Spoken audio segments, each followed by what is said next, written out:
नमस्कार, मैं हूँ लीला। स्वागत है आपका हमारे चैनल में। आज का विषय है खीरे से लड्डू गोपाल जी का जन्म कैसे करवाएं।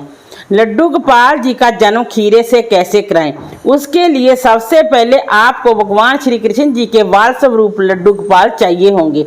फिर एक बड़ा सा बर्तन लीजिए, साथ में फूल ले लीजिए, डंठल वाला खीरा ले लीजिए और सबसे पहले जो आपने बड़ा सा बर्तन लिया है उसमें चंदन से स्वास्तिक बनाएं और उस पर फूल रखें, तुलसी पत्तर रखें, कोमल कोमल फूल बिछाएं। उसके बाद आप लड्डू गोपाल जी के पास डंठल वाला खीरा रखें। अगर आपके लड्डू गोपाल जी का साइज छोटा है तो आप खीरा काट कर लड्डू गोपाल जी को अंदर सला दीजिए। अगर आपके लड्डू गोपाल बड़े हैं तो आप खीरा साइड में रख सकते हैं। अब खीरे को लड्डू गोपाल को फूलों से अच्छे से कवर कर देंगे। फूलों को पहले अच्छे से चेक कर लीजिए कि फूल गले सड़े तो नहीं, फूलों पर कांटे तो नहीं, फूल बिल्कुल फ्रेश होने चाहिए। जन्माष्टमी को शाम 6 से 7 बजे तक इस प्रक्रिया को करना होता है।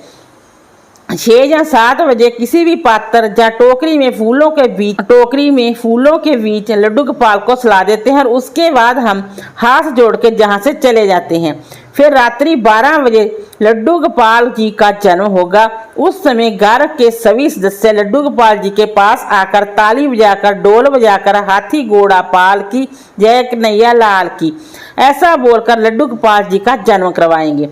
उसके लिए हमें एक सिक्का चाहिए होगा। फिर हम फूलों को धीरे धीरे बड़े प्यार से हटाएं और खीरे को बाहर निकालकर फिर हम डंठल को खीरे से अलग करेंगे। इसको नाल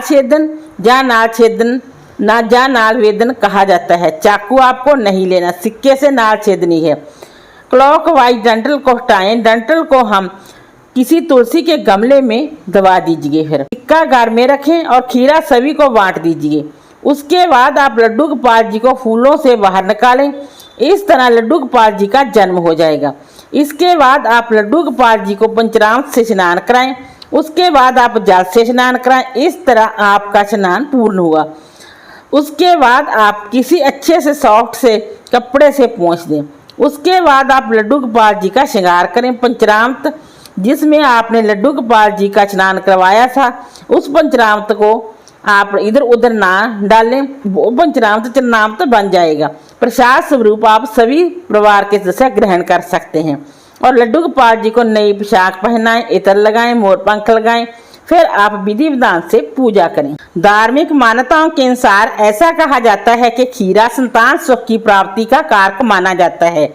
अगर किसी दंपति को संतान सुख का आशीर्वाद चाहिए तो जन्माष्टमी के दिन डंठल वाले खीरे को काटकर उसे लड्डू गोपाल को चढ़ाएं और फिर उनकी पूजा अर्चना करें।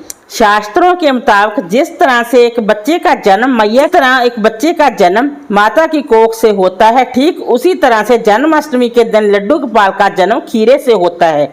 इस दिन सुबह से ही श्री कृष्ण के बाल स्वरूप लड्डू गोपाल को खीरे के अंदर रखा जाता है और रात के 12 बजे जन्म के समय उनको खीरे से बाहर निकालकर उनका जन्म उत्सव बड़ी ही धूमधाम से मनाया जाता है। वीडियो अच्छा लगा हो तो लाइक कीजिए, शेयर कीजिए, सब्सक्राइब कीजिए। Thanks for watching this video.